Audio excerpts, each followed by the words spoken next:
There's a sign on, usage. Yeah. Sign's been there forever. There's another sign somewhere, somebody's newer buildings where they just left some up. No. Fire department wants the address on the back of the building. Well, they should be able to say Joe's Bar, 1285 First Street. So, that's something like that is ridiculous. So, it's all yet to be done. How you doing? Sir, how are you? I'm hanging in there. I'm jogging on a little bit better. I don't have a lot of duration. I can get up in here pretty good.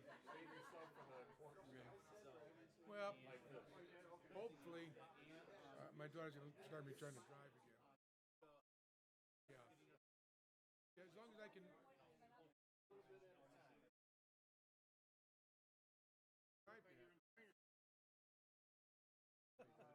Hello. No, Connie was anyway. You got plates and Niggins?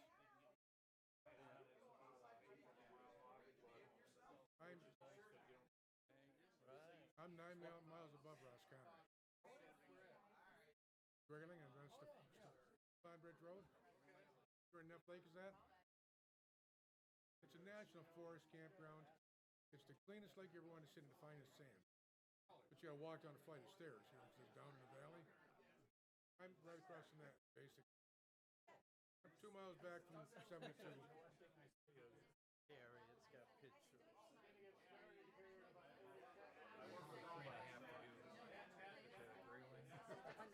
do it in 3. We're going to get started here. We'll have to talk about that one day. Back to your chair. Well, my family's got a cabin in UP. I'd love to go up there all the time. If I could have the camera, please. Well, it's a 9-10 hour drive.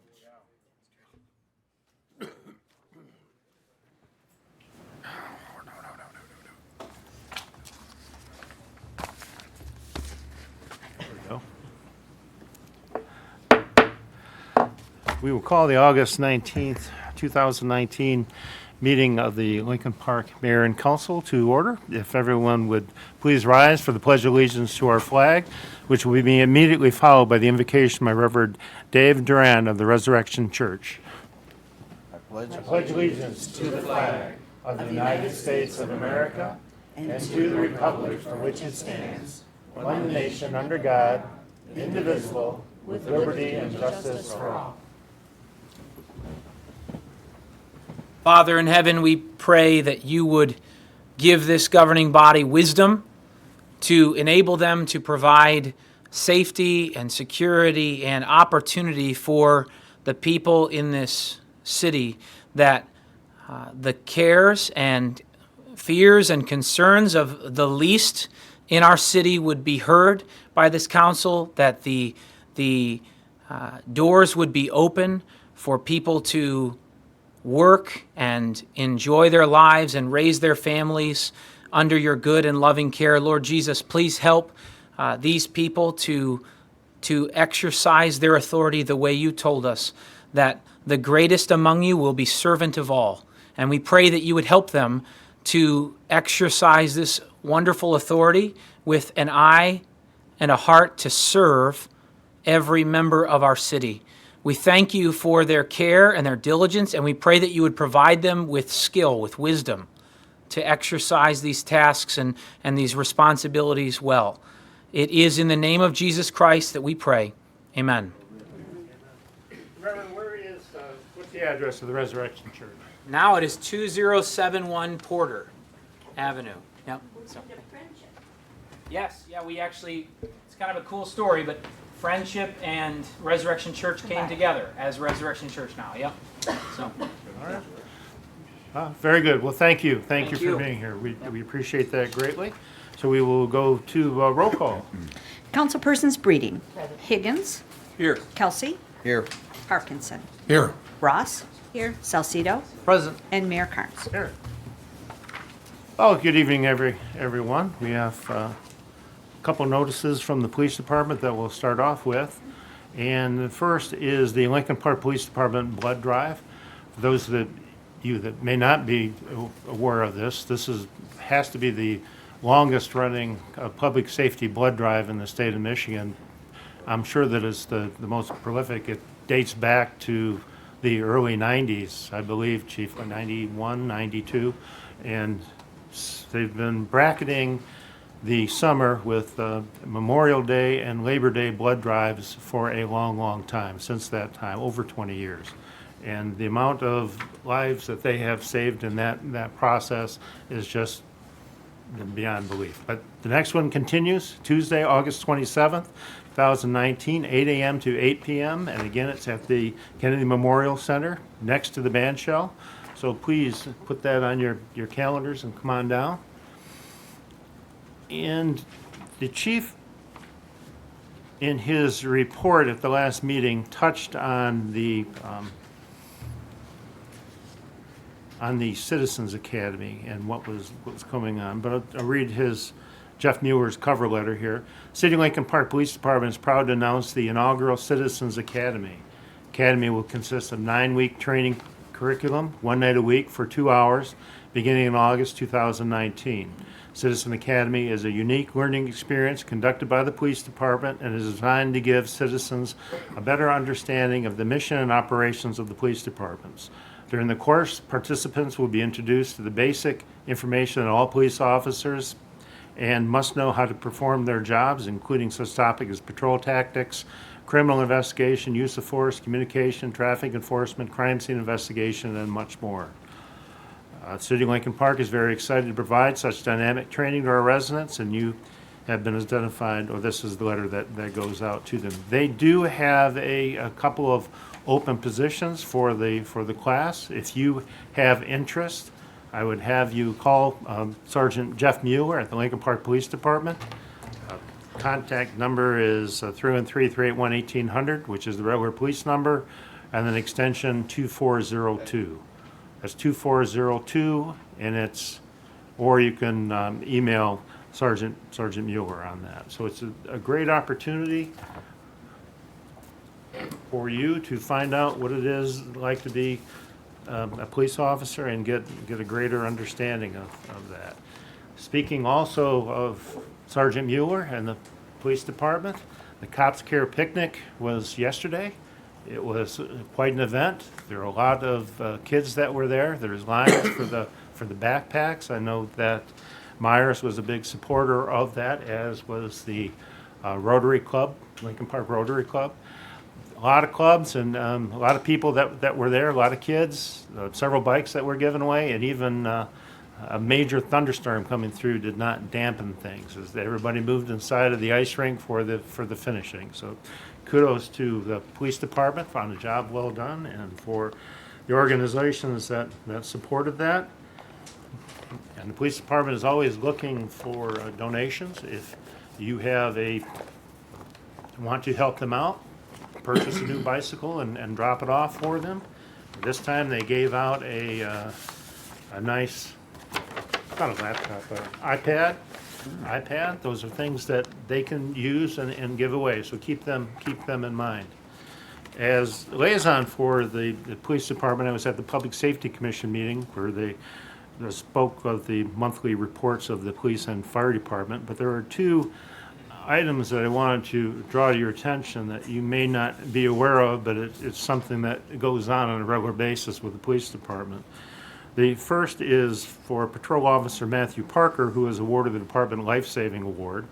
And it's upon recommendation of your command officer and with approval of the Chief of the Police and the Commissioner of Public Safety, and awards this Department Life Saving Award for his quick response and actions administering, it's NOx, I call it Narcan, which saved the life of an unresponsive victim on June 27, 2019.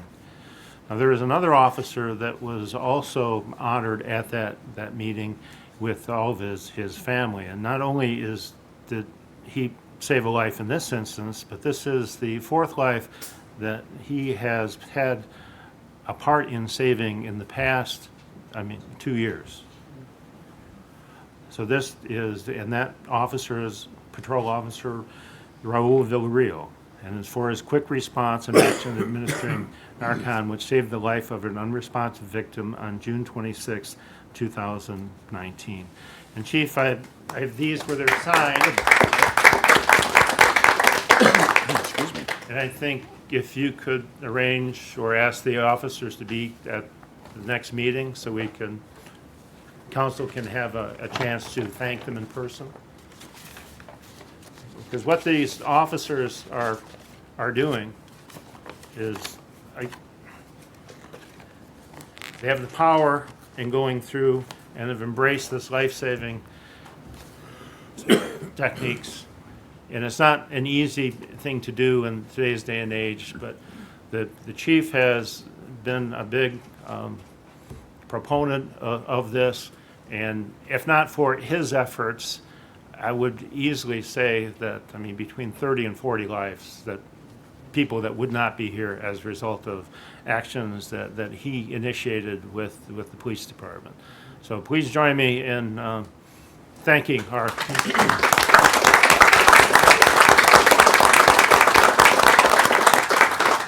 And as just a few months ago, the department was awarded by the Mental Health Association in Wayne County as having the highest number of saves in, I mean, so it's just spectacular stuff. All right. And this weekend, we have a nice little event coming up, Lincoln Park Days. It will be at Youth Center Park on Friday, Saturday, and Sunday. There are some great entertainment that is going on for you. If for you people out there, I would suggest that if you have kids, not only bring them for the carnival, but there is a free BMX bike show that will be taking place on 6 o'clock on Friday night, and then again on 1 o'clock and 3 o'clock on Saturday. It is quite a show that they're putting on. And so we hope to see all of you guys there. As you know, Lincoln Park Days has been an annual event since, I think, 1922, and the Exchange Club took it over in 1925. So a few years, 90-some. And we received notification today that at the 2019 Michigan Renaissance Festival, they will be highlighting the city of Lincoln Park, a celebration of the city of Lincoln Park. So you can save $3 off your gate admission when you present your ID and proof of residence at the festival box office. So if you have interest in going through here, and it's quite a show, and $3 off, it's $3 off. Okay, on Thursday we had a very nice concert in the park. For those of you that were here, we have another one coming up next week. It was the rain shortened, so the artist that was playing owes us another half of a concert. But for the cash we paid, it was Ed's band was there, and he did a nice job for the time that was there. So we have another one coming up on the 22nd, on the 29th of August, on the Thursday, at, I think it's 5:30, 5 o'clock, before the concert, the Families Against Narcotics group will be having a presentation before that.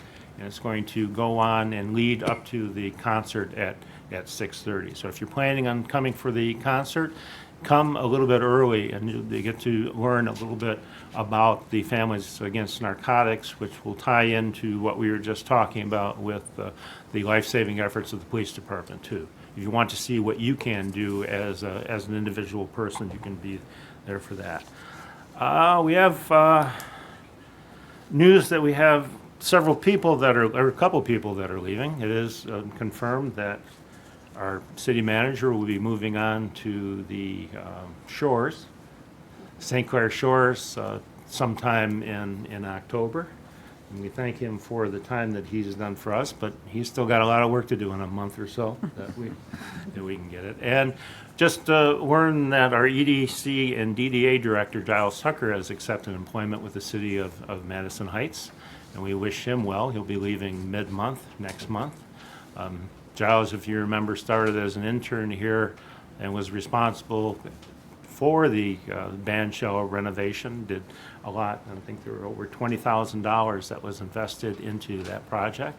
and he's done a lot of good for the DDA and the EDC, and he will be missed also. What else we got? Oh, yes.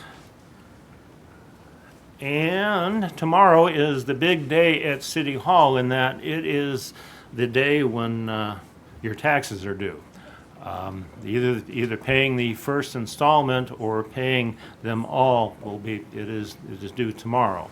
And we'll have all the clerks that we have possibly working, but you want to know that there are some other options for you. Another option is that you can go down to the Lincoln Park Community Credit Union. They open at 9:30 in the morning, go till 4:30 at night. And if you are paying for your taxes in cash or by check, then you can go into the credit union and pay. And it might be a little bit of a shorter line.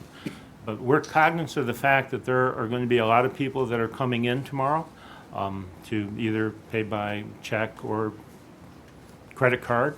We have everybody that we possibly can have working the counters. So we just be patient and we'll get the job done. We appreciate you coming and pay the taxes. We really appreciate you coming in and paying the taxes.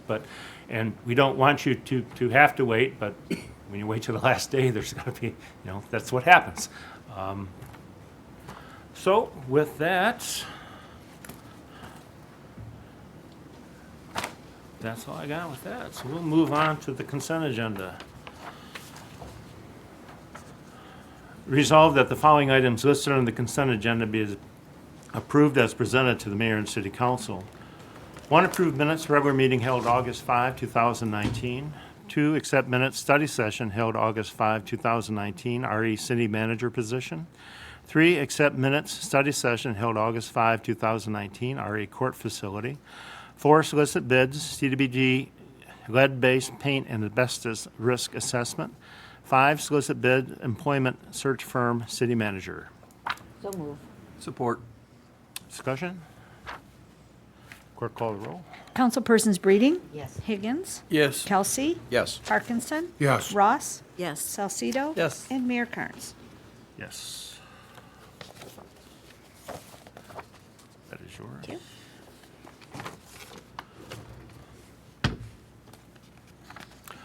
First action item is whereas the City of Lincoln Park has been working with the 25th District Court in the cities of Ecorse and River Rouge on a joint criminal justice center that would house the 25th District Court and the Lincoln Park Police Department. And whereas at a recent mayor and council study session, a presentation was made that outlined the need for a new police station and the ways the city could pay for a new station. And whereas the next step in the process will be to undertake a schematic design of the joint facility, which is paid for in its entirety by a financial distressed cities, villages, and township grant from the state of Michigan. And whereas the mayor and council are committed to taking the necessary steps to provide funding for this project, including, if necessary, placing on the ballot for electors of the city to vote on financing for this project. Now therefore be it resolved, the mayor and council hereby authorize the city's participation in the schematic design of a joint criminal justice center to include a facility for the city's police department. I'll move. Oh, sorry. Support. Okay, discussion? Okay, hearing none, clerk call the roll. Councilpersons Ross? Yes. Higgins? Yes. Breeding? Yes. Kelsey? Yes. Parkinson? Yes. Salcido? Yes. And Mayor Carnes. Yes.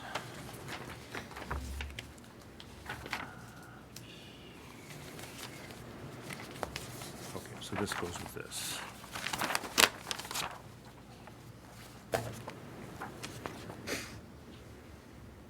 Next item that we have as a cover letter from our city manager.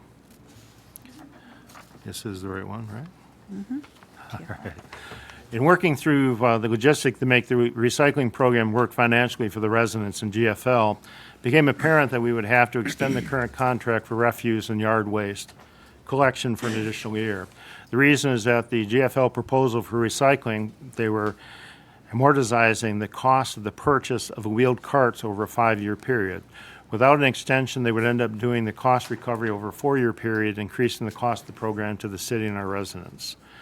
GFL on their extension is offering to increase the 6th year of the service by 3%. This is in line with the annual cost increases already in their contract. Due to the timing extension of the time necessary to order the wheel carts, the recycling service will not begin until October instead of September.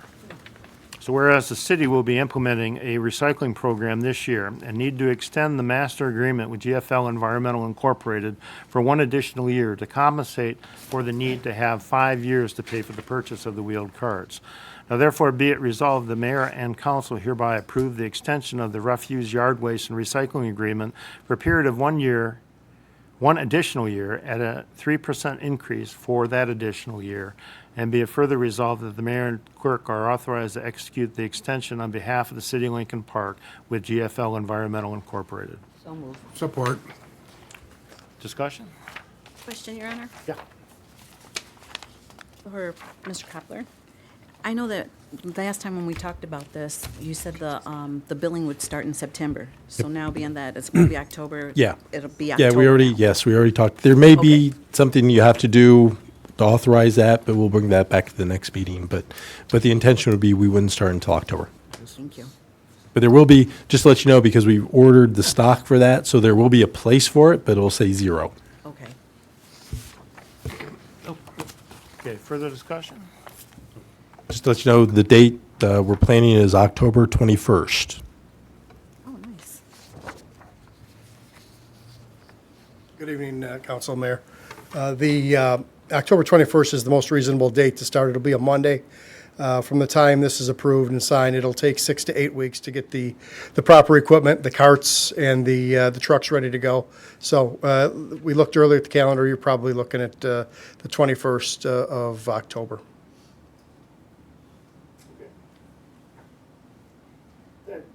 For the purposes of the people at home, identify yourself, sir, and Sam Caramagno with GFL. thank you. And thank you for speaking. Further discussion? Call the roll, please. Councilpersons Breeding? Yes. Parkinson? Yes. Higgins? Yes. Kelsey? Yes. Ross? Yes. Salcido? Yes. And Mayor Carnes. Yes. Thank you. Next item also has a cover letter by a city manager. And based on the discussion at the last meeting, attached is a resolution that will extend the terms and conditions from the 2018 agreement with HP Snapdown River Investments LLC for the purchase and sale of tax reverted properties the city acquired through its first right of refusal. This year, the city will be transferring 5 houses the city acquired in 2019 and 1 house acquired in 2017. The only changes to the 2018 agreement would be to update the properties to be sold, update the purchase price, update the costs, the other costs to be paid upon transfer of the properties, and update the dates to reflect the 2019 dates. As you are aware from previous agreement, HP Snapdown River Investment LLC is responsible to invest at a minimum $15,000 per house. Make sure that the house complies with all city codes while they own it and sell the property to be owner occupied. The home that was acquired in 2017 was going to be renovated as part of the city's community development home renovation program. However, the needed renovations would make this too expensive for those eligible to acquire such a home. HP Snapdown River Investment has reviewed the property and is willing to take it as part of the 2019 package. So the resolution is, whereas the city acquired certain tax foreclosed properties from Wayne County through its first right of refusal, and whereas the city went through a public selection process in 2018 to select a developer that will purchase the tax foreclosed properties, awarding the contract to HP Snapdown River LLC. Whereas the mayor and council believe HP Snapdown River LLC has fulfilled its duties in renovating and selling properties from its 2 previous contracts with the city in its capacity as the preferred developer on the city's tax reverted property sale. And whereas the mayor and city council believe this program will secure payment of the outstanding taxes, special assessments, and charges for each property and stabilize the neighborhoods where they are located, providing reinvestment into those properties. Now therefore be it resolved, the mayor and city council extend the current agreement of sale and purchase of property by and between the city of Lincoln Park and HP Snap Investment Downriver to include those homes received by the city as part of the 2019 first right of refusal. And be it further resolved that the mayor and city clerk are authorized to execute on behalf of the city any documents necessary to implement implement this action of mayor and council. Support. Support. Discussion. Clerk, call the roll. Councilpersons Breeding, Yes. Kelsey, Yes. Higgins, Yes. Parkinson, Yes. Ross, Yes. Salcido, Yes. and Mayor Carnes. Yes. Alrighty.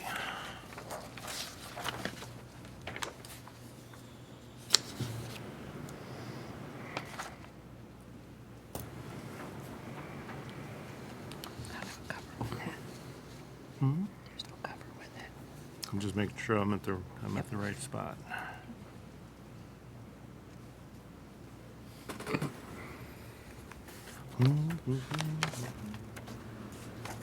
Here we go. Whereas the city requires a permit to be issued for any special events that block, close, or significantly hinder or impair the flow of vehicular or pedestrian traffic on any street, road, or other public right-of-way within the city. And whereas the permit requirements and application process to get said special events permit is contained in Chapter 878 Special Events of the city's codified codes, and whereas Section 878.06E of Chapter 878 Special Event requires the applicant makes payment to the city prior to the event of the cost anticipated to be incurred by the city in assigning personnel to the special event to assure the health, safety, and welfare of the community as determined by evaluating the information submitted in its application. In addition, said payment shall also include the cost incurred by the city in notifying area property owners if such notification is deemed necessary by the chief of police or his or her designate. The final billing will be adjusted to reflect the actual utilization of city personnel and equipment. Whereas the mayor and council believe the Memorial Day Parade to be an important event for the city of Lincoln Park and its residents, honoring the sacrifices made by many current and former residents of the city of Lincoln Park. Whereas the mayor and council wish to reduce the financial burden to the VFW Post 552 Parade Committee as they work to stage the 2020 Memorial Day Parade and allow money raised for the parade to be reinvested back into the parade. Now therefore be resolved that the mayor and council will not require the VFW Post 552 Parade Committee to be responsible to pay for cost recovery for those items listed in Section 878.06E, and be it further resolved that the mayor and council hereby waive the special event application fee that is to be paid by the VFW Post 552 Parade Committee for the 2020 Memorial Day Parade. So move. Support. Okay, discussion? If I'm, Chair. Sure. When we discussed this before, we were going to waive all of the fees that we would automatically be charging for the DPS and the police department and whatever else. But at no time, I didn't remember us saying that we were gonna waive the simple little permit fee because they need mayor and council's permission. With that permit, that's what the DPS superintendent sends down to Wayne County to close that street. I thought we were waiving all of the cost recovery for all the departments, but the simple special event permit, it costs Would- $50. I would think that the event permit would still be filed, we just won't be charging them for that. Okay. Yeah. That's what, Yeah, they'd still be responsible for filing for the permit. They just wouldn't require any fee. Okay, so we're not opening a can of worms by waiving the fee for this particular item, like Lincoln Park Days and Exchange Club? No? no, I don't think so. Okay. Unless you want to. No. Is there further discussion? I just want to state for the record that I am part of the committee that puts on the Memorial Day Parade, and I want it out in the public so that when I vote, I'm not surprising anybody. I don't think I am. Very good. Through the chair. Yes, sir. Chris, when it comes up, come see me. I'll give you the $50. They'll take care of that. Your Honor, through the chair, I'm also a member of the Hands of the City, just so it's out there. Okay. Further discussion? Clerk, call the roll. Councilpersons Higgins, Yes. Parkinson, Yes. Breeding, Yes. Kelsey, Yes. Ross, Yes. Salcido. Yes. And Mayor Carnes. Yes.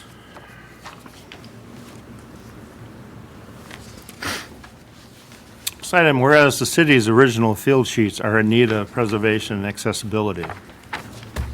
Whereas the city has reviewed several options for the scanning and file naming of each parcel field sheet and has concluded that using the state bidding process through the Graphing Sciences Incorporated will provide the most efficient and cost-effective means for the digitalization process. Be resolved that the mayor and council waive the city's bid requirements and authorize the assessor's office to utilize the state of Michigan's bidding process through Graphic Sciences Incorporated to scan and file name each document. The cost per document is 0.2114 cents per sheet, which includes both sides of each field sheet and the entry of the document into the specific parcel in BS&A, funds to come from account number 101.202.818000. So moved. Support. Okay, discussion? Your Honor, I have a question. I'm not aware of how this works.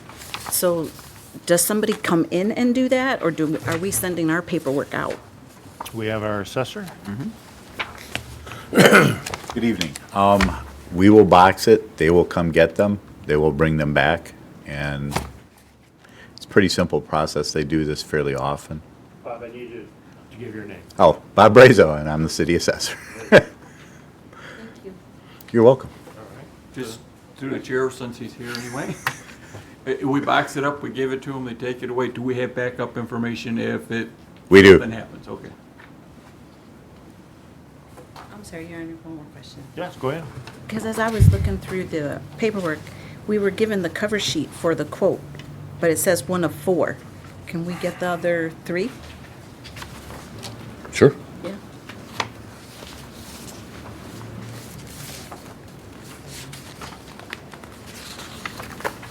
Okay. We'll get it to you. Thank you.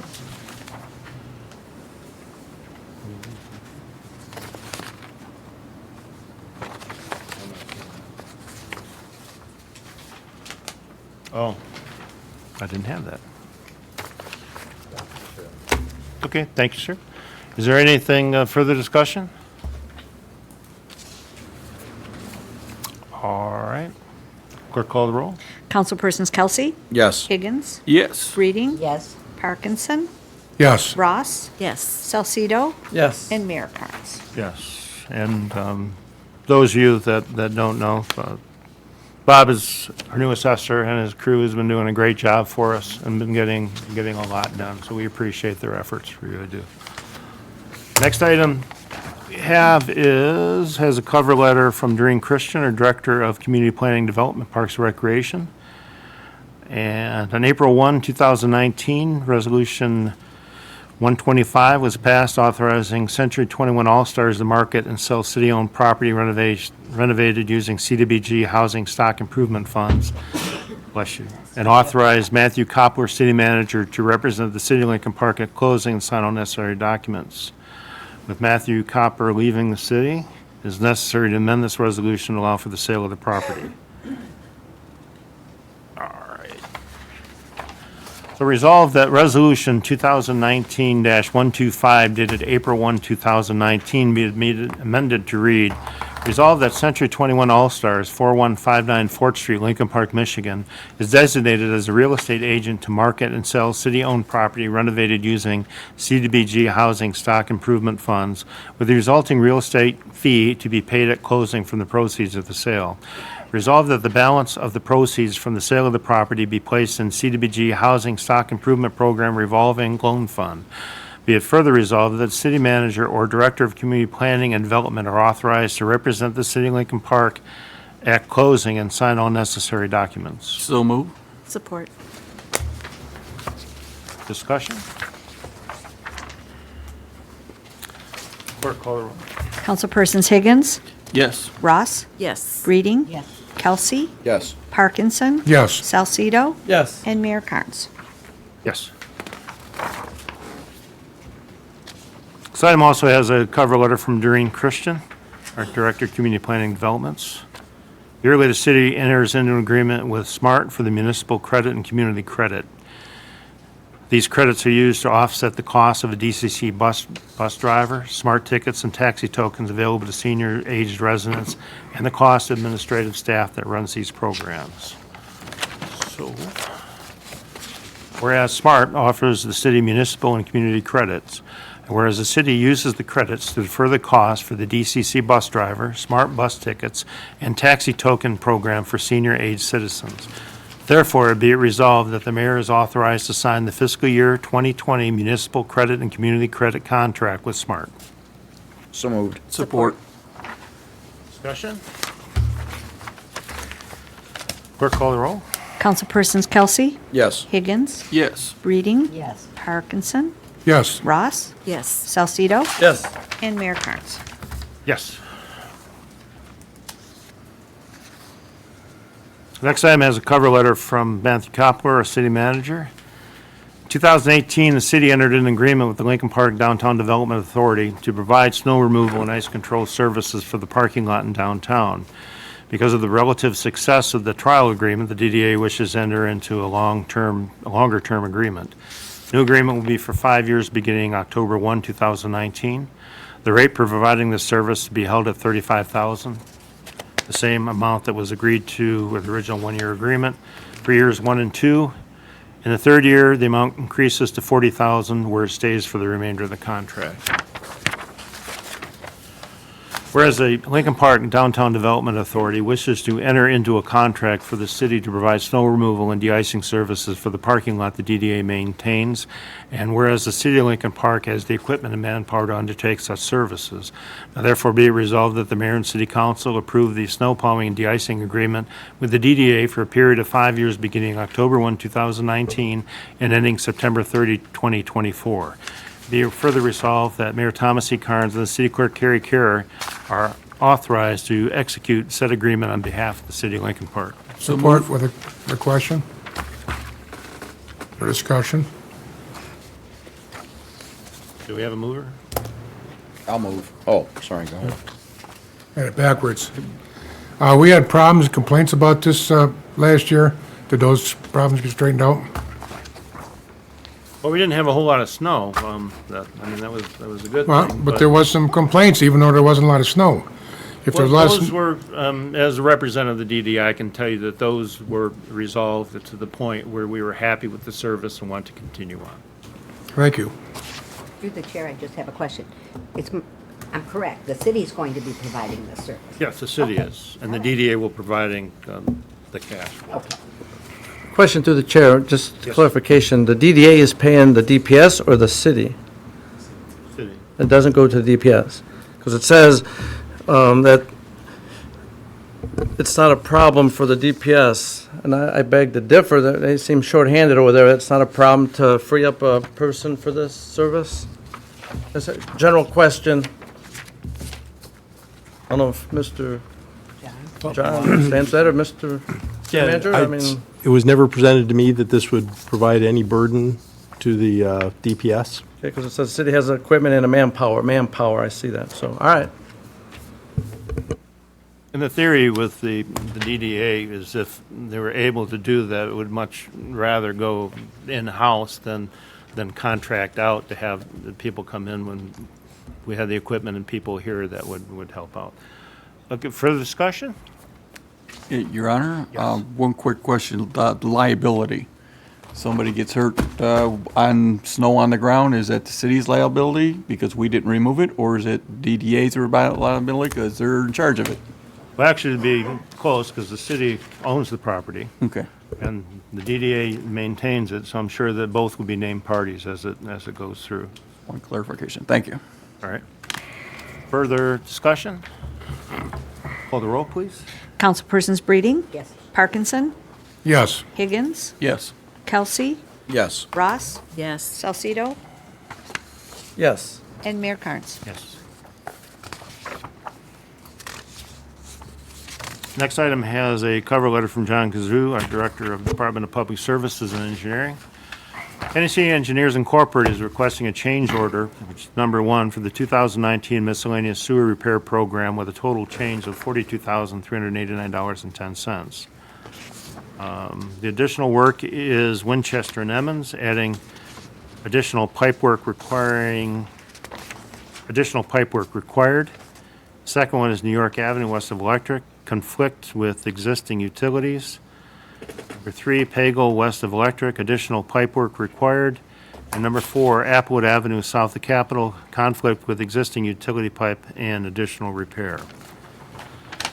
The resolution is resolved that mayor and city council hereby authorize the change order number 1 for the 2019 miscellaneous sewer repair program come from capital account 420-001-983-000.WS02. Be it further resolved that the mayor and council authorize the mayor and city clerk to sign this change order number 1. So moved. Support. Discussion? I have a question, Your Honor. And a comment too. I just want to say thank you for the change order descriptions, but number 2 states a conflict with existing water main. What exactly does that mean? One of the 2 or both? Good evening, Ryan Kern with Hennessy Engineers. For that particular repair, there was a water main that was directly over the sewer repair that needed to be done. We didn't know that it was directly over the sewer, and that created additional work to be done, additional excavation, and a lot of more hand digging than what would be expected to do that as well, so we didn't break the water main. Okay, thank you. Question to the chair. Yes, sir. Also, don't you like budget this in when you originally do the quote on this? Don't you like have a leeway in case you run into problems like this? There was a 10% contingency on the project, yes. Unfortunately, we did find a couple additional repairs that needed to be done. That some of the sewer televising that was done on some of these sewers were done 2.5 years ago, and over time, the sewers have deteriorated further, requiring additional repairs. Okay, further discussion? Clerk, call the roll. Councilpersons Kelsey, Yes. Parkinson, Yes. Reading, Yes. Higgins, Yes. Ross, Yes. Salcido, Yes. and Mayor Carnes. Yes. Thank you, Ryan. Next, we have resolved that the special event permit number 13 be approved for Paulette Monte to conduct a race to cure Kennedy's disease, a fundraiser for Kennedy's Disease Association at Council Point Park on Saturday, September 21, 2019, from 9 a.m. to 9 p.m. Application fee paid, application insurance filed. So moved. Support. Discussion? Clerk, call the roll. Councilpersons Kelsey, Yes. Reading, Yes.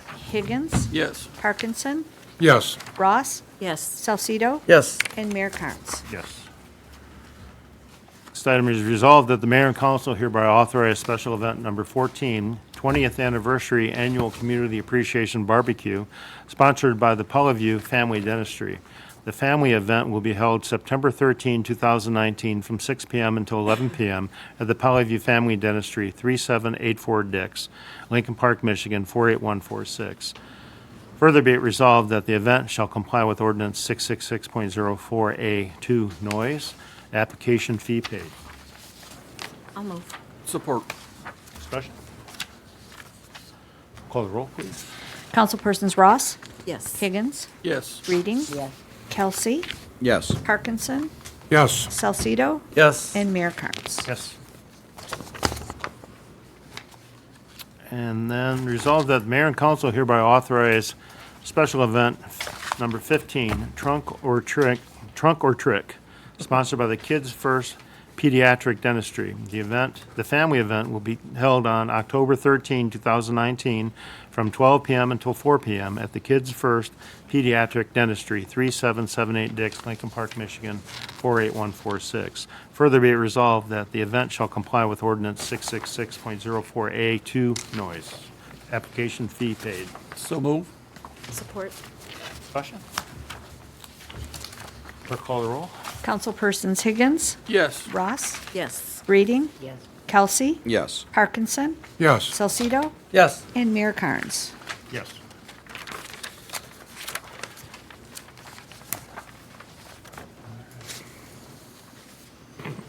Resolved that accounts and claims payable for those items greater than $25,000 be approved as follows. Commercial Ground Services, April to the July 2019 DDA Landscaping, $28,515.38. DTE, July 2019 Electric Gas, $20,550.47. July 2019 Electric, $15,074.19 for a total to DTE of $35,624.66. GFL Environmental, August 2019 residential curbside, $115,498.25. August 19 monthly dumpster service, $1,912.70, for a total GFL Environmental of $117,410.95. Hennessy Engineers, General Consulting, SAW Grant, Road Reconstruction, Road Sectioning and Asphalt Program, Sewer Bulkhead, Emmons Resurfacing, Hoover School, SRF, $92,380.71. HMC LLC, Sanitary Sewer Repairs, Utility Pavement, Asphalt Resurfacing and Concrete Reconstruction, $431,938.90. Hutch Paving Incorporated, Asphalt Resurfacing Program, $195,657.50. KM International, Asphalt Hot Box and Trailer Recycler, $104,574.50. McKenna Associates, July 2019 Building and Services and Permits, $70,828.20. MERS, July 2019 Defined Benefit, $201,556.03. Move for the question. Support. Okay, discussion? It says here Hennessy Engineers for Hoover School. Isn't that the school's problem, hiring an engineer? What is, but we have Lisa Griggs, Good evening. Finance Director. We actually hold escrow funds for that. They do some of the planning review for those types of projects. They do it for several, it's not just the school. So whenever they're handling those, we hold the escrow funds, and the bills are actually paid out of those escrow funds. So the city's not directly paying it. The school is paying for The it. school paid us, I believe they gave us, I want to say $32,000. I might be off on that number a little bit, but they gave us an escrow fee up front. Thank you. You're welcome. Further discussion? Clerk call the roll. Councilpersons Parkinson, Yes. Salcido, Yes. Reading, Higgins. Yes. Kelsey, Yes. Ross, Yes. and Mayor Carnes. Yes. We'll now head to our city manager's report. Mr. Copler? I have a few items. Good evening, first of all. Thank you, Mr. Mayor. First, want to cover, we were requested a few meetings ago to present to Mayor and Council a report on 1229 Ferris Avenue and some of the issues that the resident of that address had identified related to the sewers. We sent out earlier, and you have a hard copy tonight of the report from Hennessy, and we have Ryan Kearns here to give a report on that. All right, so I passed out a If I could, just one more thing, if you're interested in seeing the whole video, I have that, so. It's a lengthy video. I did pass out to everyone a memorandum that we put together as far as all the things that we've done to look at the issues that were presented to us in the area of 1229 Ferris. There's the map on the front sheet's not too great, but there is a blown-up map towards the back of the packet that shows the area in question here. Basically, the sewer that runs within the easement between Ferris and Marion, going from Monty to Seacott. I've been involved since 2012 as far as looking into problems with basement backups, in particular at 1229 Ferris. According to the homeowner there's been several instances of basement backups going back to 1986. We've done quite a few things to study the sewer within that area, most of it being utilized with grant funding through the S2 and SAW grant funds that we have received over the past several years. So what I've done in the memorandum here is outline all of the tasks that we have completed in that area. We have cleaned and televised the sewers in that area 4 different times since 2012. At the direction of DPS, they were televised back in 2012 to identify any structural defects within the sewer, and at that time we found a few minor cracks within the sewer, nothing too major. Most of those were downstream of 1229 Ferris itself, more so between manholes 94 and 96 that run through the easement. A year later, we did televise that line where we found the cracks. We did televise that again as part of the S2 grant program. That did lead to putting in a cured-in-place liner within that sewer from manhole, which is shown in the map in a blue line from manholes 94 and 96 downstream of 1229 Ferris that addressed the cracking within that sewer and any infiltration that was coming through the joints at that time.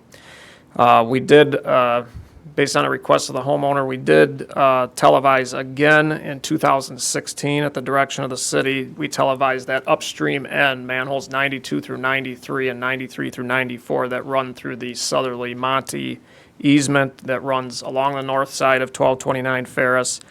At that time, we did not find any defects within the line. Everything looked good at that time. And then we recently televised again here last week to take a look at any issues that might exist there. We did find some minor cracking is taking place now within that sewer. It's not severe at all. It's not something that necessarily needs to be addressed right away. We did not see any evidence of any surcharging of the sewer. If you look at the photo on the second page of the memorandum, you can see evidence of how high that water has gotten in the past. Where it's darker on the bottom of the sewer, the water has risen to the point of where you can see the difference between the darker shade and the lighter shade of the sewer. There's no evidence that that line has been completely full of sewage. And we've also put in level sensors. Back in 2015, we put level sensors in the sewer at 3 of the 4 different manholes there to get an idea of how much the flow does rise during wet weather events. On average, you have an 8-inch sewer at the upstream and it does increase to a 10-inch sewer. On average, it's about a 1/10 in depth of sewage. During a wet weather event, we saw it rise to no greater than 4/10 or about 40% or so of the sewer being full. So at no time when we were investigating that in 2015 did the sewer ever surcharge. We did have quite a few rain events during that time. We also looked at the manholes themselves and did an investigation of the manholes, see if there's any infiltration coming through the joints of their brick manholes. We did not find any evidence of any infiltration coming through the manholes. The manholes were pretty solid. We did investigate those as part of the S2 grant in 2013. Took photos of those at that time. Took photos of them again here this year and saw no difference in the structural condition of those manholes. As Matt mentioned, we do have the video available. Matt's got a copy of it. We have a copy, and we'll also give a copy to the homeowner as well. It's a pretty lengthy video showing those 2 upstream ends from 92 to 93 and 93 to 94 showing the condition. One thing to point out is that we did find that a few of the service leads, the taps into the mainline sewer, were basically broken into the sewer. It wasn't a clean cut, and some of those taps are intruding into the mainline sewer. Those are something that it's kind of prevented some of the televising to be done where if you do look at the video, we've had to go into the manhole from one side, get up to the intruding tap. We can't go any further. We've had to come in from the other side and televise back. So if you do look at the videos, that's the reason why we've had to go in from 2 different ways. The camera can't get through. That in no means is that's not causing any problems as far as any backups with the sewer. There were a couple concerns that have been brought up by the property owner there that I did outline on page 4 of the memorandum. One was questioning the location of their service lead. The first time we televised it, it showed that lead was located 38 feet from the downstream manhole. And when it was televised again a year later, it showed it to be 40 feet. This time it shows it as 46 feet. So there was a concern that the sewer has been shifting horizontally, and that's not the case. What's happening there is that where the camera is being placed and where it's being started, where they're starting the counter on the camera. So in some instances, they might be starting that camera in the center of the manhole, or they may be putting the camera just inside the pipe. That's why there's the difference in the footage. It's not that the sewer has not shifted horizontally. That just doesn't happen. There was also a concern of stormwater entering into the sanitary sewer system out in front of the property. These sanitary manholes are within the green belt, basically above the sidewalk. They're well off the road. They're actually at a high point. So the stormwater is not going to the sanitary manholes. There are storm manholes near the vicinity of this area, and so I don't see any issue with the stormwater going into the sanitary sewer system. It is definitely going into the storm system. I think the concern was that water was getting into the sanitary. The other concern was that it was brought to our attention that there was some flooding street level flooding happening at the alley down at the Seacott end, and we did witness that there was some flooding taking place there at a couple different wet weather events, and that flow is being directed to the storm sewer there as well, and that may be something the city needs to look at in the future, as there might be a problem with the storm sewer system downstream of Seacott there. But again, no water is getting into the sanitary system there. There is a sanitary manhole there, but it is in good condition, and the cover is there. There's no holes within that cover. So I have provided in the memo just the photos that we took of the manholes, just to get an idea what the condition is there, and did provide some graphs of the level sensors that we placed into the sewer system as well. So as far as recommendations, like I said, the cracking that exists there now is pretty minor in nature.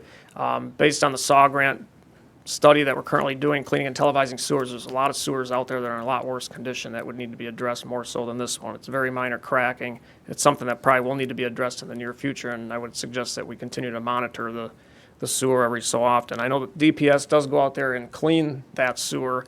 I believe it's every other month at this point. I would also suggest that the homeowner take a look at their service lead from their home to the sewer to make sure that it's not broken, cracked, collapsed. It's my understanding that that was looked at by the city several years back, and we did find some breaks in that line, but I would recommend that the homeowner look at that. That may be an issue.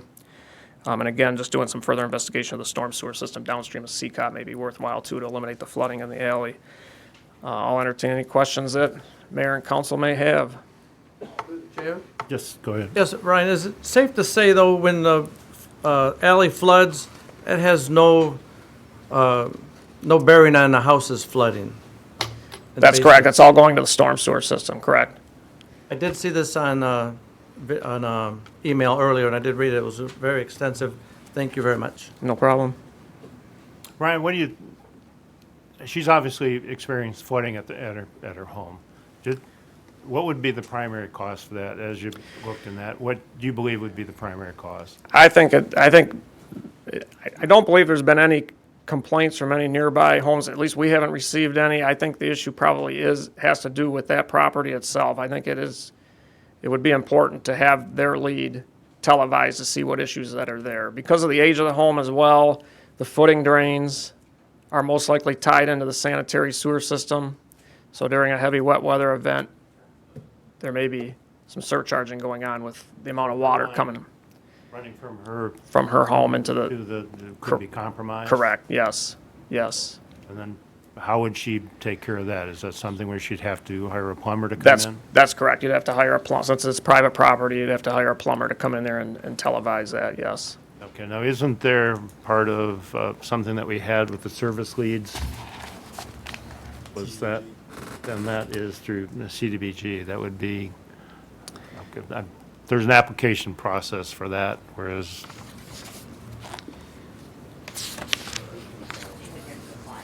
well, come on up for just a second, Doreen, while you can join Ryan. Doreen Christian, our charge of community planning, the Parks and Recs, and our CDBG guru. Now, if she would have, say that she wanted to have this done through CDBG, what would be her process for that? First thing she would have to do is give us a call with her address and income qualify for the loan. It is a 5-year forgivable loan for that process of the sewer leads to correct them. And then once all that is taken care of, then we would send out the plumbers to get the estimates, and we would go with the lowest best bidder. We do have a set of plumbers that we rotate that have been pre-approved with the DPS to go through this program, and then we would go ahead and get the sewer line done, and we would pay with a dual check, we would pay the plumber, and then we would put a lien on the house. But as I said, it is a 5-year forgivable lien. And that's a process that obviously she would have to start having. She would start with us. Well, you'd start with having to see if there is a problem, and Yeah, because when she would come with us to see if she's income qualified, we then would inform the DPS to go out and look at the line and televise it and tell us exactly what needed to be done, because they would be the one who would be writing up the scope of work for us for the sewer line. We don't do that ourselves because we're not qualified for it. so our recommendation would then to the homeowner would be to come and visit you to see Or if just she- even give us a call. We can start it through a phone process at 313-386-3100. She would be talking to Lisa Gadwood, and that is at 2903 extension. And Lisa would take the information down. We'd get her started on, we'd send her information to get, make sure she qualified, and then we'd call the DPS out there. And we'll reach out to her tomorrow and see if we can start this process. Thank you. Your Honor, I do have a question Yes. about that program. Is there a waiting list for this sort of? Not for the sewer lead program, no. It's first come, first serve until the money runs out, and then we'll go from there. But so far, I think we've only done like 4, because it is for people whose sewer lines have collapsed or whatever. It's a definite need that they have to get done. It's more or less an emergency loan that we push through above all others that we're working on. We'll put everything aside and get these things going so that we don't have the raw sewage in the basements. Thank you. Very good. Thank you, Matt. You're still at your program. Question through the chair if I, oh, Yes, sorry. go ahead. Any more questions for Ryan? For Ryan, basically. This has been an ongoing issue with this homeowner since I became on council, and before that, I think Mr. Murphy got into it. My question is when you televise the sanitary sewer, you said you came into where there's some taps that you couldn't get past. What exactly is a tap? Is that like a hole that's intrusion or It's the actual pipe, the lead coming from the house is intruding into the sewer. Yep, So you couldn't go, yeah, all right. right. Now, through the chair, when you go through the sewer, does that camera take a picture of the sidewall too? In other words, Yes, you go, so it can show pan, her yes. coming into the actual thing too, just the You outside, can but the condition. see of the pipe. within a few feet of the pipe, yeah, not very far, but All right. Now, you haven't got any reports of any other houses on that street having basement flooding, correct? I have not. Okay, because there was an indication there were some rental homes that had flooding and they didn't want to say anything, but you have not, or DPS hasn't got any issues where you've had flooding on that street. Now, the regular storm sewer does flood, and there's pictures that have been posted on Facebook and sent to John and me about the alleyway flooding big time when it rains for any period of length of time. And also the street flooding right up to the sidewalk that goes up to the house, okay? And then I think it's a matter of record, it's been on there. And that's a different issue, because like you say, none of that water is getting into the sanitary, am I correct? Correct. Okay. So the manholes that have the sanitary manholes, are they sealed, or do they have holes in them to allow water to access them through natural, if it rains or there's a flood? These covers were solid covers in this area. There are some covers out there that are incorrect covers on the sanitary sewer system that may have holes in them. That should be on storm sewer, but in this area, they were all solid covered. All right. Were you around when the other DPS superintendent was here, when this issue was brought up to him too, about the continuous cleaning, because there was an arrangement made because of the debris in this particular line that was collecting water and all that? I don't know if you were the engineer at that time or not. I came on board, that was already going on as far as the monthly cleanings by the time I came on board, yes. And you're recommending that basically DPS at least continues the monthly cleaning on that, and we find out why the storm is flooding backwards not flooding backwards, but it's flooding the alley big time. Right. Okay. My last question is, have you shared any of this with the homeowner yet, this particular report? I believe Mr. Koppler did provide it to the homeowner today. Right after I emailed it to mayor and council, I emailed it to her as well. Okay. And we will give a hard copy tomorrow as well. All right. Thank you. Thank you, Your Honor. Thanks, Brian. Thank you. Thank you. All right. Next item I had for you, as I hand this out, will say that we are planning on having the new city management coordinator start on August 26th. That individual is Nicole Curla, Ciurla, Curla. And she comes with quite a bit of experience on the GIS, BSNA, a lot of the things that James was very proficient but had to learn from the very beginning. Some of the other items that James mastered, hopefully she will also master for us and be the resource that everyone came, just those three, yeah. Okay. Came to accept from James. So she will be starting on the 26th of August. Could I ask through the chair? Yeah. Where did you advertise? Where did we advertise? So we did that through our Applicant Pro software, and so that goes to all the major bulletin boards, you know, like the Monsters and like that. And you know, we had that answer because Councilman Kelsey had asked where we advertise, and now I can't remember all of them, but it goes to a lot of different places. And we also advertised, to let you know, at the Wayne State, because we've had a lot of candidates come to us, and actually a number of our interns came through the Wayne State program. Apparently, they have a pretty good program there. I hear there's a guarantee offered by someone. To the chair, Yes. where's she from? She is, she, I believe, hails from East Point, I think. Oh, Fraser. Fraser is where she lives, but she was actually, did not come from Wayne State, sadly. Excuse me. I can't remember offhand. Do you remember what her education was? Let's say it was, yeah, it's off the top of my head. I'll provide you her resume so you can. I've see. got a chance to read through this shit since I just got it. But she's got the experience, correct? Yep. Thank you. What I just handed out, so I'm working on getting out tomorrow the RFP for the city manager recruitment firm services. And I'll send the whole thing to you tomorrow before we send it out, but everything that's not here is just the boilerplate language that we normally use. And this is the part that really focuses in on the services that we're looking for.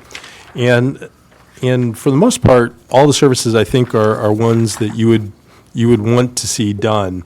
The only one that I had question about that I just wanted to get a little feedback is actually number 2. And number 2 is one that I've seen in some communities, and some communities they don't do it.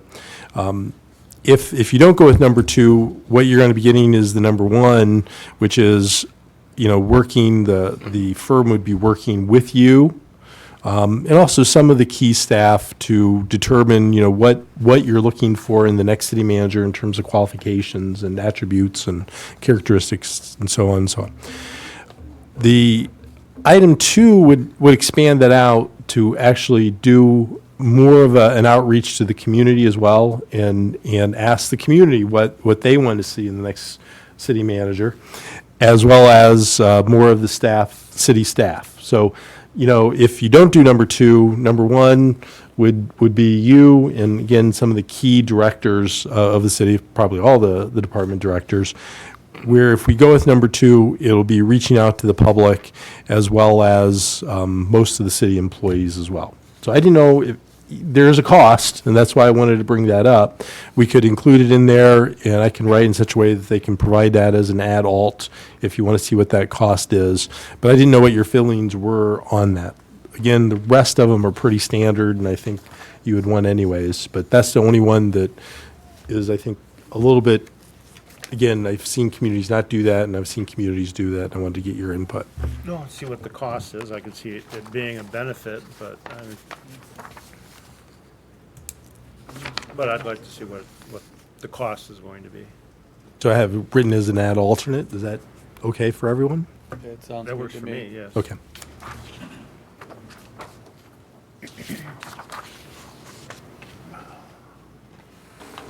Okay. The last, before I say that, let me look here. The last item I had emailed out to mayor and council earlier today, kind of an overview of different options with DPS. I know this is a question that is coming up and has been, at least a couple council members talked to me about the staffing at the management level, supervisory level of DPS. I kind of laid out based upon conversations historically I've had with the DPS director in terms of how he saw the management level supervisory staffing would go or could go in the DPS. I don't know if you want to schedule a special meeting to discuss that or how you like to handle that, but at some point, I think there needs to be a discussion of that so we can have an idea of how to proceed with that. I'd suggest a special meeting for it. I would too, through the chair. I would agree. Me too. Okay? Yes. 3-2. I know. So with that being said, do you want to do it within the next 2 weeks, or you want to wait until the next meeting and we do it out before that, or? Well, through the chair, I'd like to do it before, because the end of the month is the target date. So I would say this week or next week at the latest, because I think timing's important to at least have the discussion before we get, and I think the proposals you gave us as a starting point, the three that, you presented. So that's my recommendation. The sooner the better is what I'm getting at. Well, are we talking about an individual here, or are we talking about what the future of what we plan to do with the supervisory? Well, the future, I guess, because of the problem that we're having right now. I think this issue is not going to go away, irregardless who is in that position. It's the idea that it needs to be fixed. And I think that's the concern that some of the council members, I have anyways, that it needs to be addressed. And I think the sooner we address it, we address it. I mean, it's not going to go away. But through the chair, we're talking about just the positions. Yes. We are not talking a person. No, We're not- just a okay. position. That's what I'm talking about, as far as that goes, because if it's a person, that's a different meeting. That'll be a closed-door meeting, because that's going to be a little bit more, if you're talking a little bit contract. Through the chair, it's contract talk, and No. we need to get that not until you contract pick straightened the out. person. Sorry. Anyways, that's what I'd like to see, discussion about. So obviously, we couldn't have a meeting tomorrow, unless you pass that right now. No. But we'd have to wait until, What's a 24-hour rule? yeah, so we'd have to have it at 8:30, 8:40. So Wednesday, Thursday? I have meetings scheduled already on Wednesday. I can do Thursday. Thursday, Thursdays. Wait a minute, maybe I can't. 22nd? Hang on, let me look before I say that. Thursday, we're meeting with the Beaumont folks, and I'm just not going to be available until Monday. Monday sounds good to me, through the chair. Monday is the 26th. We usually do an off Monday anyways. That's the way that the council's been doing it lately anyways. Monday sounds good. I'm good with Monday. Me too. It's your birthday? No, the next day. So do you want Okay. Do we to, have a time? I would imagine that at 6:30, so proposed resolution that we meet on Monday, August 26th at 6:30 PM, which would be a study session for, what you want to call that? DPS DPS supervisory staffing? Staffing. That would be my motion. Support. Okay. Are you ready? I am. Call the roll, please. Mayor Carnes? Yes. Councilperson Salcido? Yes. Reading? Yes. Higgins? Yes. Kelsey? Yes. Parkinson? Yes. And Ross. Yes. And that is all I have prepared this evening. If there's any questions, I'll try to answer those. All right, thank you, sir. Appreciate that. We'll now move into our department head report. We have our assessor this time, Bob. Good evening, I'm Bob Brazo, and I'm your assessor. First off, I'd like your assessing staff to introduce themselves so everybody knows who they are.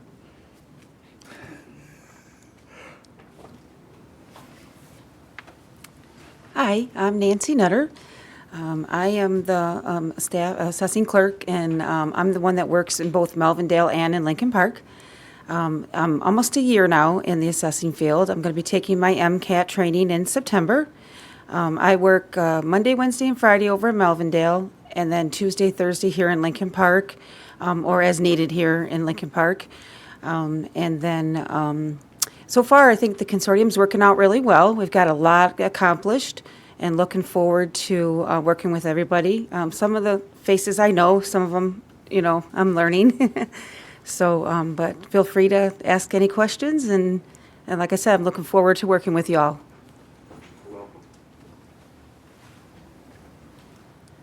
Hi, my name is Kathleen Pope, and I am right here in the city of Lincoln Park, Monday through Friday, 8 a.m. until 4 p.m. I am currently a Michigan Certified Assessing Technician, and as of today, I'm halfway through my Michigan Certified Assessing Officer training. So by November, that should be accomplished too. So. Okay, we gave you kind of a packet.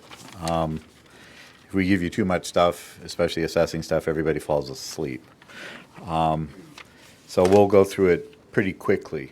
The AMAR is essentially the state's way of looking at what the assessor is doing. They do it on a 5-year rotation cycle. Mr. Koppler got a letter that said, well, you didn't do quite so well, and so now we put together a corrective action plan, and we've started working on that. Part of the corrective action plan is finding all the data that we need.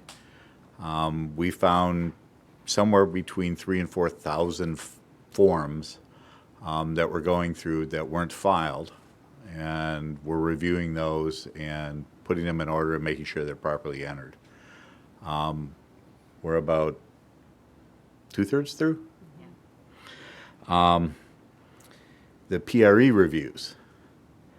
We've established a working relationship with the building department, and as of today, we found 84.5 PREs that need to be corrected or have been corrected. We've gone through them all. The half is a duplex.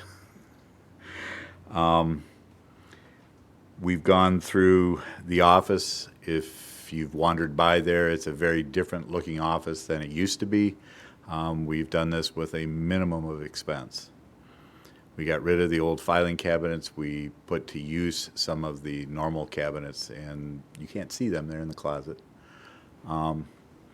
And you really won't be able to see them once they get scanned because they'll be in the database. And you'll be able to look at the sketches and the historical files in Equalizer.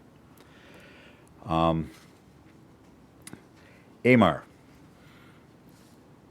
We have kind of a task ahead of us. The first thing that they noted for us was the land in the ECFs needed to be redone. We have them. It's been 2 months. We're working on Melvindale now. Melvindale has a different set of problems than we had here. I've reported to the state that we finished Lincoln Park's land in ECFs, and they said thank you, which is kind of all we want to hear from the state. We don't want them having to swoop in and look at what we're doing. In your packet, there's a split and combination worksheet. If everyone would review that and give us feedback, that'd be great. The land division issues can become kind of pesky, and we're having to review now some stuff that was done in 2010, 2011, and we're going to have to correct some of those errors. Let's see, what else do we have? We have to do our 20% review, and we have to start that relatively quickly. One of the mandates that the state has is that every 5 years you will have reviewed all of your parcels. Well, with the consortium, we have about 20,000 parcels, so that's a task. In order to accomplish that, we went out. I work in several other communities, and one of the communities uses a program called Pivot Point, so that if you want to do your field work, you don't walk around with a piece of paper and a pencil. What you do is you download the neighborhood you want to work in into a pad. You can walk down the street, you can take pictures, you can adjust drawings. There's a lot of stuff you can do. Bring it back, it downloads back in, then you check the entry. it's much faster than paper and pencil. Plus, we don't have to take our very old, very fragile field sheets into the field anymore. We'll be able to use those in the software. We have quotes. The company is very amenable for testing. They said we could have 3 months free. So we'll use it here and make sure it works as well here as it does in some of the other communities. Then we'll bring to the City Council a presentation that explains how this works and what it's going to cost. We've got staff training that we're having to do because we do have a new staff. We've got, in September, we've got 2 classes or 1 class? 2 classes that we'll be going out on so that we cannot fall afoul of the AMAR. There's a lot of complicated portions, and you've got a copy of the AMAR checklist in your packet. Plus, you've got a copy of the law. This portion of the law is what was passed during the lame duck session last December. We're still waiting for the state to tell us actually what they passed, because nobody quite knows. And we'd love to have everybody come and visit so we can show you what we've done and what we're working on. Other than that, do you have any questions? Through the chair? Yes, ma'am. If you could please tell me what ECF stands for. Economic condition factor. What the economic condition factor does, we get a manual that's approved by the state. That manual is designed for the state. The ECF adjusts the costs in that manual to the local community.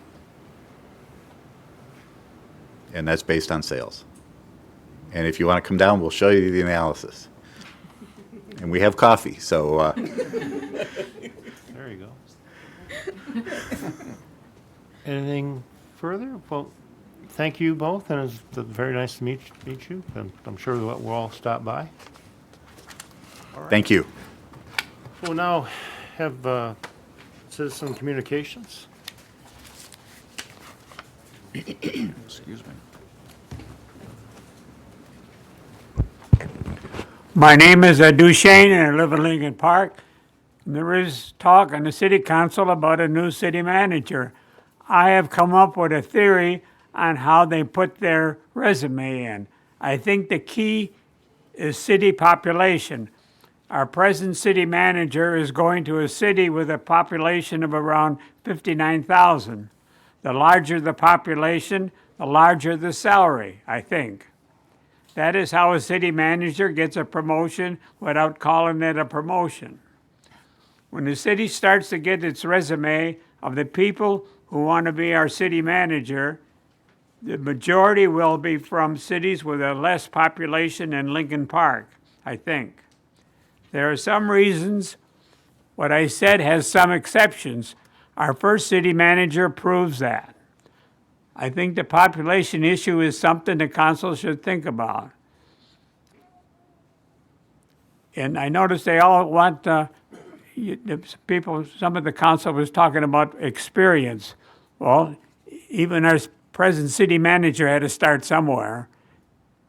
And I think some cities really get a break when they get somebody out of the university with a couple of degrees and he's a real brain, but in order to be number one, he's got to give them a good price there. So I think them cities really get a break. But as they work their way up the ladder there, then they start to really make some dough.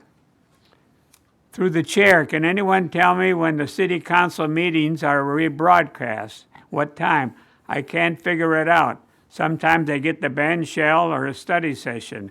It used to be at 10 a.m. and at 6 and 10 p.m. That was some time ago. Now who knows? It should be the same time every day. When is GTE going to show up? Soon, I hope. And don't forget to bring your scrap paper to the bins on Cleophas behind the library. Thank you.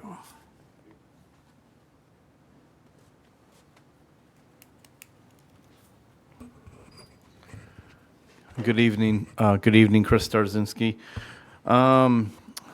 Upcoming stuff here. The Crossroads Revival I'm putting together. We still need raffle items. This is for our September 28th event at the VFW Post, 552, noon to 10:30 p.m. Again, this is an all-day Christian music revival. All-you-can-eat food, and hopefully a lot of raffle items that'll pour in the last 7 weeks here. And again, this event is being put on to raise funds, and the proceeds will go to the local food pantry at Blessed Hope Christian Church, which again they prepare and provide about 60,000 meals a year. It's extraordinary. Hands of the City of Lincoln Park. We are selling raffle tickets and Lincoln Park T-shirts at the upcoming Lincoln Park Days. So please come to the booth, and those proceeds will support the parade. So it's a great way to support the parade. First place prize for the raffle tickets is $1,000, and that drawing will be 6 p.m. Sunday, August 25th. Blue lights. My first blue light bulb finally burned out. 3 years, not bad.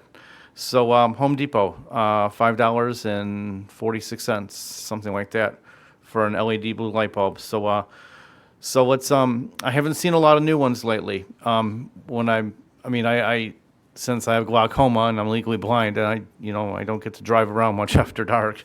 The state of Michigan's kind of touchy about that. So go out and buy those light bulbs, please. And we'll lead into the Cops Care Picnic. I turned the corner and I could already hear the crowd as I was getting closer. And the parking lot was full. I had to park several blocks away, which is great, good to walk.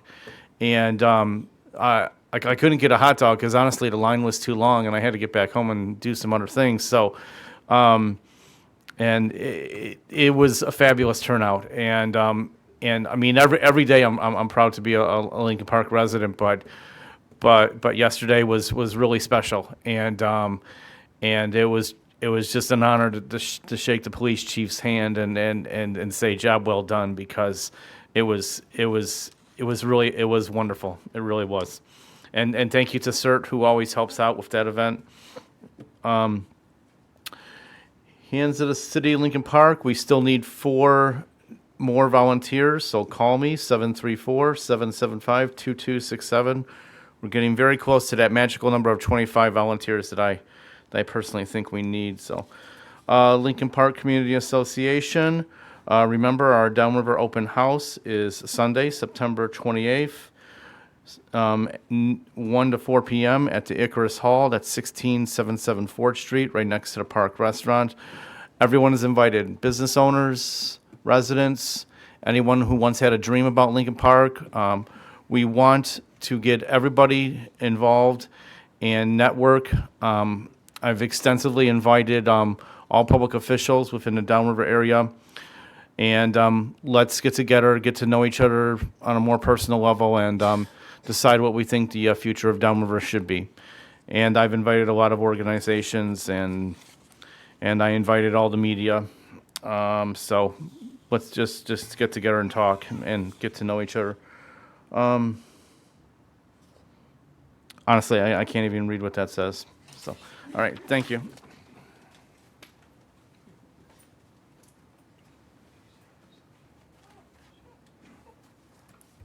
Hi, how's everybody doing? Annette DiMaggio from Elliott Avenue. And I want to invite the mayor and council, everyone here in person and watching, that we're having 3 cleanups in the month of September. So I'd like to invite everyone to come, please. The first one will be Saturday, September 7th, 10 to 2 at the band shop. We'll start there trimming bushes, doing some edging, and giving that park a little bit of love, picking up some garbage. If we have more people show up, we can do some other things. I have talked to Doreen, so please let me know if you think of anything we need to do for us over there at the park, okay?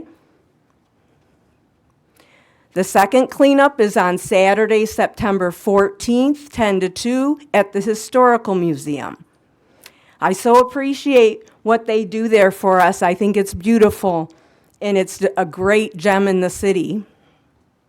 So I went over there and looked. It's in great shape, but like everything, every fall and spring you need a cleanup. So we're going to trim bushes, and the city is going to deliver some wood chips, and we're going to fill it in so we don't have a weed issue.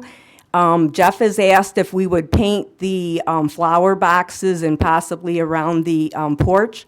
I'll get together to find out what he wants there. The third is a date to be announced. I've been lucky enough by James Gallagher, who unfortunately has left us, introduced me to a teacher at the high school, Emily Sisma. Is that right, Mayor? Sisma?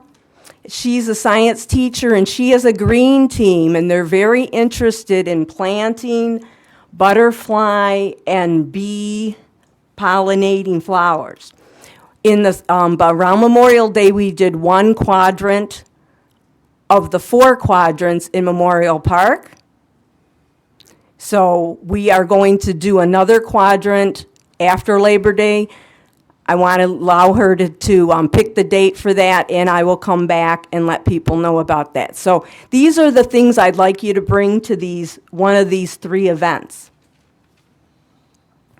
Garden gloves, rakes, shovels, wheelbarrows, saws, handheld clippers, larger clippers, whatever you have that you would use in your yard, weed whackers, so that we can clean up. So I invite the council and the mayor to be to one or all of those things.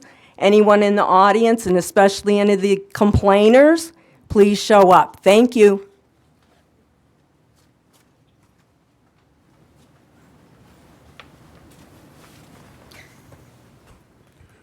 Good evening, all. Greg Clifton, Judge of the 25th District Court. First, I would like to sincerely thank Mayor and Council for moving forward with the Joint Justice Center. I think this is going to be a special project for Lincoln Park, and it's going to attract people to move to our city as well as businesses. So I think it's going to be a special project as we move forward.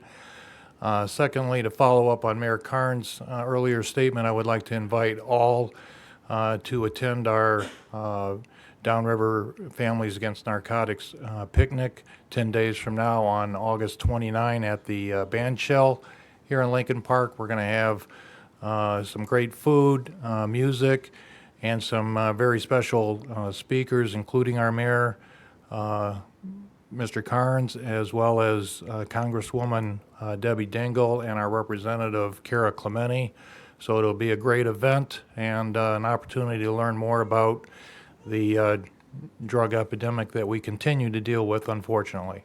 Thank you. What time is it? I'm sorry, 5 p.m. To just before 7 p.m., and then leading into the Lincoln Park concert with the James Dean Experience. So it'll be a great evening. Thank you.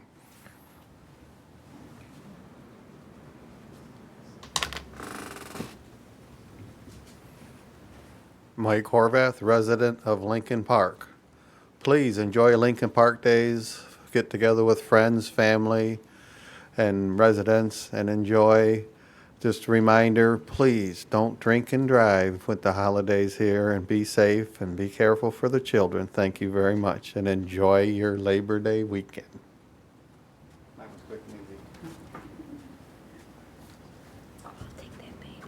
Hello, good evening, everyone. My name is Wafia Elaji. I am a new resident to Lincoln Park, not even 2 months yet. I had the lovely pleasure of working with Ms. Pope.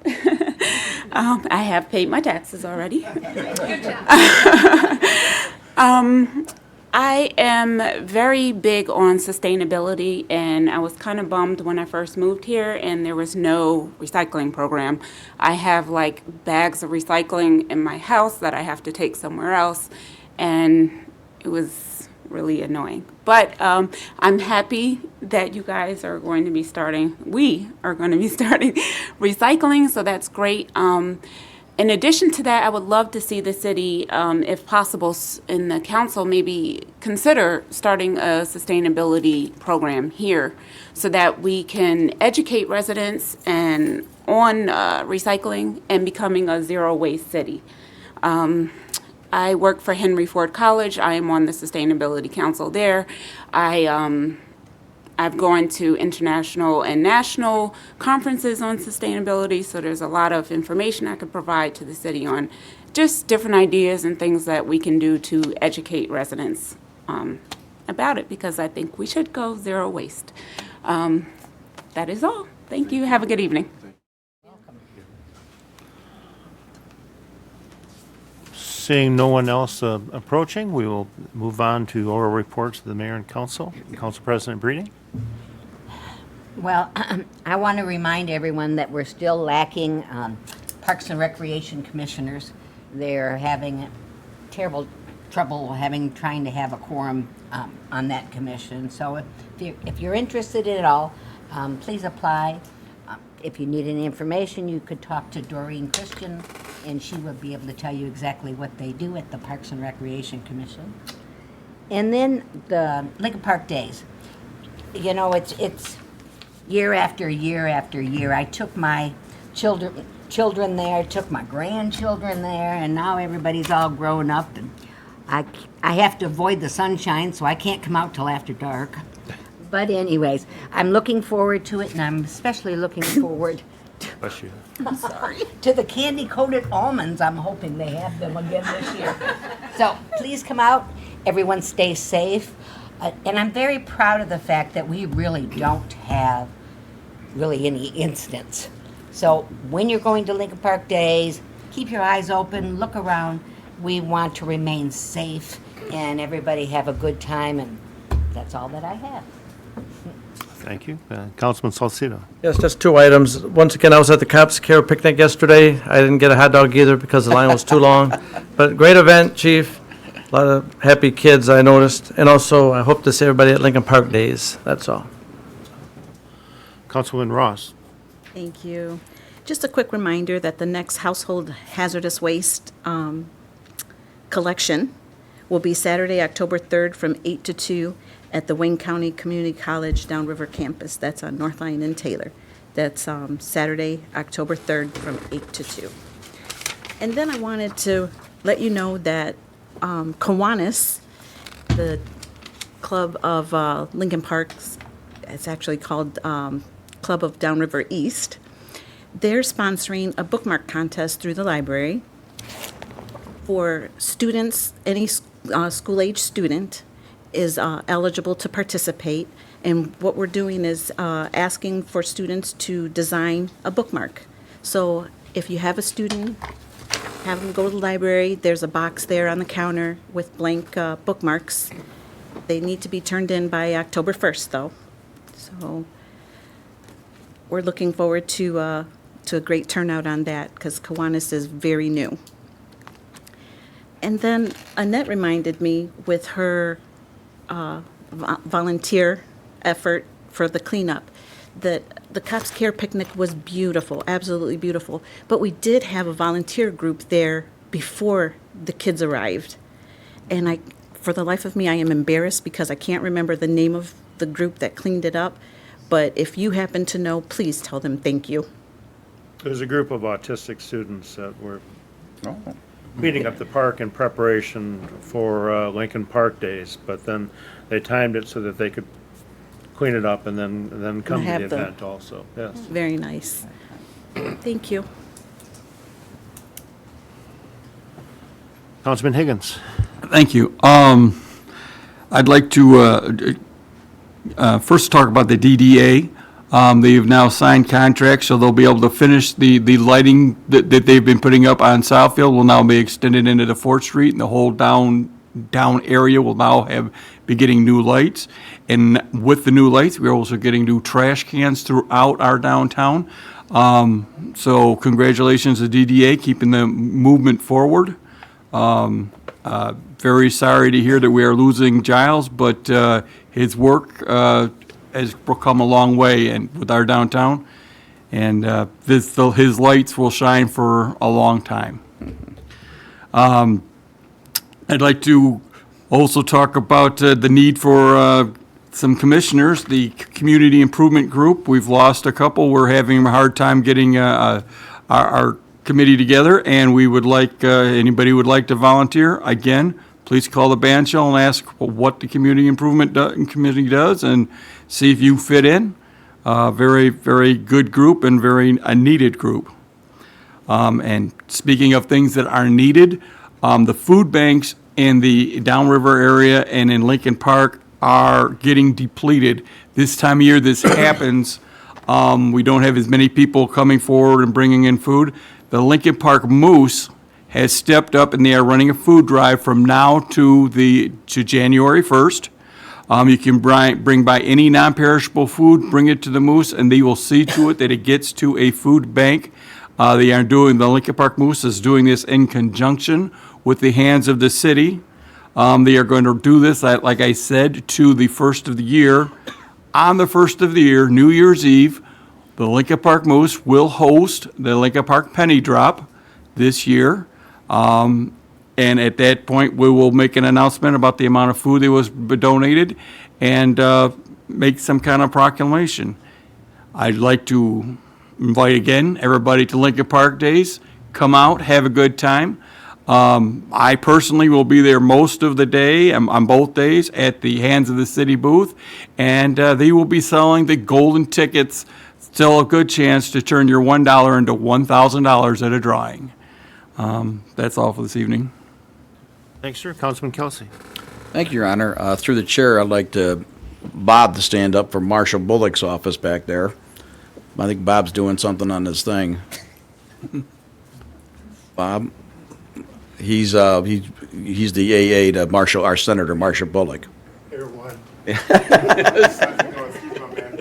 Bobby Lawrence, good to see you Yep, all. good to see you. Yeah, Senator, he wasn't able to make it today, but he has been concerned with the issue with DTE. Is that getting better? Or? We have a rep coming through the chair. We got Okay. but yeah, we're getting there. Yes. Okay. See my man. No. Thank you, Bobby. The other thing is Matt, I think you I forgot the date that DTE's coming. I think it's September or something. I think it's the second meeting in In September. September? I think so. I wasn't sure because I think one of the residents asked about that when the rep for the DTE will be here. I'd like to say congratulations on Giles for moving, but I'm going to miss him because he's moved the DDA and the Economic Commission in a right point of view, I guess. He's done a lot to make sure that they move on stuff and kept them regulated and did his stuff, and I think that's a big thing. And I want to say congratulations. I've attended all the meetings. I think he's been one of the best directors we've had for both of those commissions to keep things moving and very articulate in the information he gives them. So I want to say congratulations on your new job, and if you need a reference, I'd be more than happy to give you one. But he's been very good. The other thing is that I'd like to talk about is that we're still having a problem with DPS with the manpower. I know we talked about it before where we went out to, I think Jennifer was saying from the HR that we went out to a different group to try to get more people.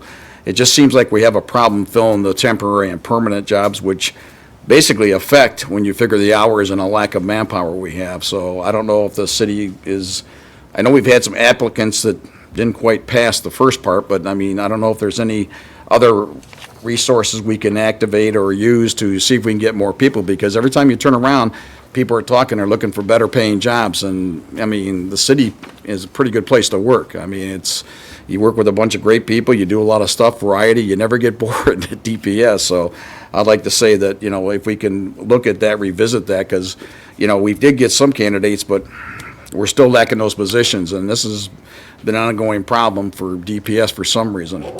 We just can't seem to get enough candidates to fill some of those positions, and in the meantime, we can't do the stuff that DPS does. So other than that, I'm all set. Thank you, Your Honor. Thanks, sir. Councilman Parkinson. Thank you, sir. I'll add to that, Larry, DPS positions, it's always outside, you have a good time, you're in the sun. A little bit bad when you're out in the cold, but you're always working. Lincoln Park Days, I hope everybody goes there. If you haven't gone, please do. It's a good party. And Matt, where's the energy audit in City Hall gone so far? I mean, are they completed or? Well, the HVAC upgrades have been made. I don't know if they've been turned on in the building department yet. So that has been replaced and is active. We've been slowly replacing the lights in the building. I have to get an update on where we stand with the windows, but that's all I know right now. Okay, since each building has its own budget, you might want to call them, see if you can get another building or two inspected to try to get those. Excuse me. Because they got their own maintenance budget, so we can probably try to get them done. It's been a late night, that's all I got to say. Thank you. Thanks, sir. All right, remember about Lincoln Park Days coming up? And talking about the food drive and the things, the way that you can pick items up to take that is keep an eye out when you're shopping. Sometimes with a digital coupon or with other things, and whether it be Myers or Kroger's, you have the ability to pick up, say, a box of cereal for $1. I mean, it may not be something that your family can use, but it's something that these folks at the shelter will absolutely love. I was talking to Reverend Shipling at the Cops Care picnic yesterday and mentioned the, say, Honey Nut Cheerios or a brand name. Most kids and most people take getting brand name cereals or the kind of cereal that they like for granted. These kids don't always get that because the families are struggling. So if you have an opportunity to pick up some of these items at a discount, and the discounts are out there, if you plan ahead, use coupons, the digital coupons, all those things, you can make a difference in all of these kids' lives when they come in. You can make their day just by having a special bowl of cereal. So that's something that you should think about. Let's see. Oh, and Wednesday, the 21st, at 6 o'clock at Vito's, located at Fort and LeBlanc there. There will be, well, it's kind of late for coffee, but it's coffee with the mayor. I think it starts about 6 o'clock. It's, or have a soda, or they offer other drinks there too. But more than this is an opportunity. It started out going around talking about how you feel about the marijuana, the opt-in, opt-out, but it turned into the other two events of people just being able to talk and address things that are going on in their community or things that they want to have addressed or things that they like. That happens too. So feel free to come in and be there for about an hour and a half, 2 hours. We'll talk about anything. So if you're in the area, please stop by. And again, I'll end it with LP Days again. The thing about Lincoln Park Days, which makes it unique, is the not-for-profit groups have a discounted thing for their spaces where they rent out. And this is an opportunity for many of the groups in our town to do their yearly fundraising. And it need you folks to come through and to visit, and play their games, buy a hot dog, buy some water, or something along that, or corn, to make it a success. There is a carnival. There is some great entertainment that is going to be going. I mentioned the BMX show, the bike show. That's at 6 o'clock on Friday, 1 o'clock and 3 o'clock on Saturday. That is well worth walking down there and being there. You have the carnival. There is a petting zoo that's going to be there. There's a car show on Saturday.